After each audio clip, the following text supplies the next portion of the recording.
Hello, welcome to all. आज हम discuss करेंगे various department in mechanical industry. Mechanical industry में कौन कौन से डिपार्टमेंट आते हैं। इस चीज़ को समझने से पहले हमें ये समझना चाहिए, कोई भी मैन्युफैक्चरिंग मैकेनिकल मैन्युफैक्चरिंग इंडस्ट्री है ना, उसमें जो प्रोडक्ट मैन्युफैक्चर होता है उसका एक साइकिल होता है। जो हमारे डिपार्टमेंट है वो इसी पे डिपेंड करते हैं। जैसे हमारा प्रोडक्ट मैन्युफैक्चर होता है, किसी कंपनी में डिपार्टमेंट्स ज़्यादा होते हैं, किसी कंपनी में डिपार्टमेंट्स कम होते हैं। वो इसी पे डिपेंड करता है हमारा एंड प्रोडक्ट क्या है और उसका मैन्युफैक्चरिंग साइकिल क्या है। जैसे अगर हम बेसिक बात करें, कोई हमारा एक प्रोडक्ट है, प्रोडक्ट मैन्युफैक्चर साइकिल होता क्या है। प्रोडक्ट का सबसे पहले क्लाइंट से रिक्वायरमेंट आती है, क्लाइंट को क्या चाहिए, उसकी क्या इनपुट्स हैं, उसके अकॉर्डिंग हमारी प्रोडक्ट की स्पेसिफिकेशन डिसाइड होती है। उसका जो प्रोडक्ट है यूजेस क्या है, उसका कौन सी एप्लीकेशन के लिए उसको चाहिए, कौन सा मटेरियल यूज़ करना है, हमने कौन कौन से स्टैंडर्ड फॉलो करने हैं। देन उसके बाद डिज़ाइन प्रेपरेशन बनता है। प्रोडक्ट स्पेक्स के अकॉर्डिंग हमारा डिज़ाइन रेडी होता है, जिसमें हम सारा GS, bill of materials, part drawings, assembly drawings सारी उसमें हम बनाते हैं। उसके बाद आता है हमारा, उसके जो भी हमारे पार्ट्स होते हैं, देखो प्रोडक्ट में काफ़ी पार्ट्स हो सकते हैं। उसमें से कुछ हमारे कास्टिंग होंगे, कुछ हमारे बीओआईज होते हैं, ब्रॉट आइटम्स होती हैं जो हम मार्केट से रेडीमेड लेते हैं। लाइक वेंडर्स जो होते हैं हमारे, जैसे नट बोल्ट्स हो गए हमारे, ठीक है। उसके बाद ये सारा हम इनकी प्रोक्योरमेंट करते हैं। फिर उसके बाद आता है बीओआई इंस्पेक्शन। जो भी हमारे प्रोडक्ट्स बनते हैं, पार्ट्स बनते हैं सॉरी, उन सब की हम क्या करवाते हैं, इंस्पेक्शन होती है। इंस्पेक्शन होने के बाद फिर उसकी असेंबली करते हैं प्रोडक्ट बनाने के लिए। फिर उसके बाद हमारी फाइनल टेस्टिंग होती है, एक पीडीआई जिसको प्री डिस्पैच इंस्पेक्शन भी बोलते हैं। देन पैकिंग, प्रोडक्ट हमारा पैक होता है, फिर हम उसको डिस्पैच कर देते हैं। और उसके बाद जो भी हमारी पेमेंट कोई पेंडिंग होती है वो रिसीव होती है। तो ये पूरा एक साइकिल है ना, जो इसको देखो एक डिपार्टमेंट तो कर नहीं सकता इस पूरे साइकिल को ट्रैक। तो इसके लिए ईज के लिए अलग अलग डिपार्टमेंट बनाए जाते हैं। जो जैसे इसमें टोटल 9 टास्क हैं, उनमें से 4 या 5 डिपार्टमेंट बन जाएंगे जो इस पूरे साइकिल को ट्रैक करेंगे। तो इसीलिए जो जो जो भी डिपार्टमेंट होते हैं ना मैकेनिकल इंडस्ट्री में, वो वेरी करते हैं इंडस्ट्री टू इंडस्ट्री। जिसका एंड प्रोडक्ट थोड़ा हैवी होता है, जहाँ मान लीजिए लार्ज स्केल पे है, उनके जो डिपार्टमेंट्स भी ज़्यादा होंगे, और जिनका छोटा प्रोडक्ट है, स्मॉल प्रोडक्ट है, उनके जो डिपार्टमेंट है ना वो भी छोटे होंगे, ठीक है। तो इसी के बेसिस पे जो हमारे जो बेसिक डिपार्टमेंट रहते हैं वो आते हैं हमारे सेल्स और marketing department, design and R and D department, इसको डिज़ाइन भी बोलते हैं, आर&डी भी, purchase department, quality, production department, dispatch department और पीपीसी प्लानिंग डिपार्टमेंट भी होता है। तो ये हमारे बेसिक डिपार्टमेंट, किसी भी, चाहे वो स्मॉल स्केल इंडस्ट्री है, लार्ज स्केल इंडस्ट्री है, ये बेसिक डिपार्टमेंट तो होंगे ही होंगे प्रोडक्ट को मैन्युफैक्चर करने के लिए। तो अब इनकी जो रिस्पॉन्सिबिलिटी आती है वो टास्क के अकॉर्डिंग आती है। तो नाउ यू कैन सी, अब आप जैसे जो डिज़ाइन प्रेपरेशन है और जो बिल ऑफ मटेरियल्स जो भी रेडी करने हैं, वो डिज़ाइन और आर&डी इनकी रिस्पॉन्सिबिलिटी होगी। सेल्स एंड मार्केटिंग की, क्लाइंट के इनपुट्स और पेमेंट रिसीव, ये इनकी रिस्पॉन्सिबिलिटी होगी।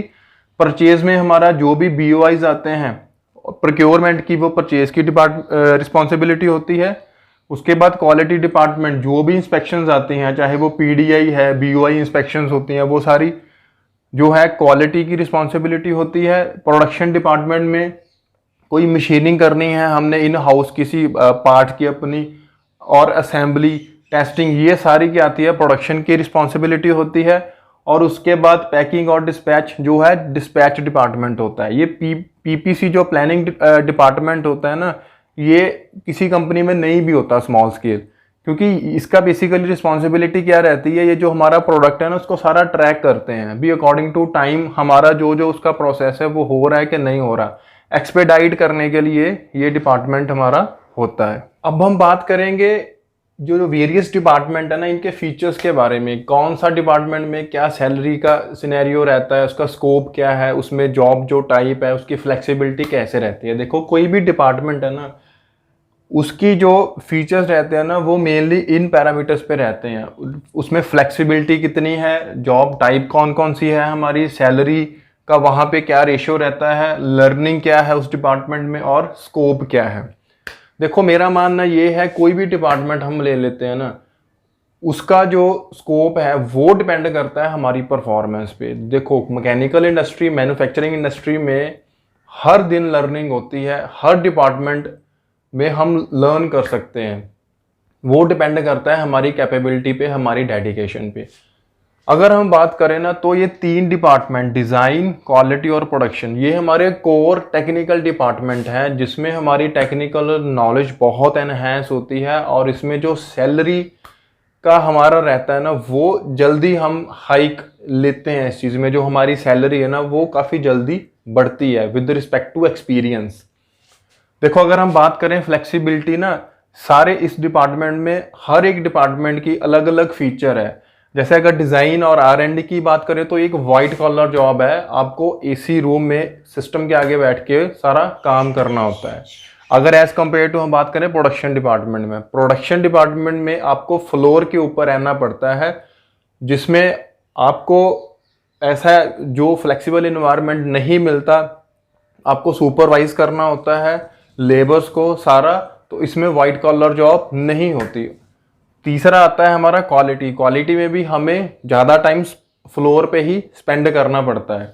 उसके बाद आता है जॉब टाइप। देखो हर एक डिपार्टमेंट की अलग अलग इसमें जॉब टाइप भी अलग अलग रहती है। देखो day shift, day night shift और जर्नल जो हमारी रेगुलर शिफ्ट होती है ना उस पे काम होता है। जो डिज़ाइन और R&D में होता है ना, इनमें नाइट शिफ्ट भी नहीं होती है, जर्नल शिफ्ट में ही काम होता है। लेकिन प्रोडक्शन और क्वालिटी में, बाकी डिस्पैच में, इसमें हमें शिफ्ट में भी काम करना पड़ता है। उसके बाद सैलरी का मैंने आपको बता दिया, इट डजेंट मैटर। हाँ डिज़ाइन और R&D में थोड़ा ज़्यादा स्कोप रहता है क्योंकि ये कोर हमारा आ जाता है, डिपार्टमेंट आ जाता है, तो इसमें सैलरी हमारी विद रिस्पेक्ट टू एक्सपीरियंस जल्दी बढ़ती है। उसके बाद लर्निंग, हर डिपार्टमेंट में हमारी लर्निंग है वो डिपेंड करता है हमारे ऊपर। उसके बाद स्कोप, स्कोप भी हर डिपार्टमेंट का उतना ही है, बट कंडीशन ये है आपको स्टार्टिंग के जो 2-3 साल है ना वो पूरे इंडस्ट्री को देने होंगे सीखने के लिए। So I hope now you got the idea about the various department feature और प्रोडक्ट साइकिल हमारा कैसा रहता है। So choose your department wisely. जो भी आप स्टार्टिंग में जिस डिपार्टमेंट में एंटर कर रहे हो, मेक श्योर उसमें फुल डेडिकेशन आपको देनी है with respect to time, with respect to experience. Definitely you will be on a good position. Thank you very much. See you in the next video.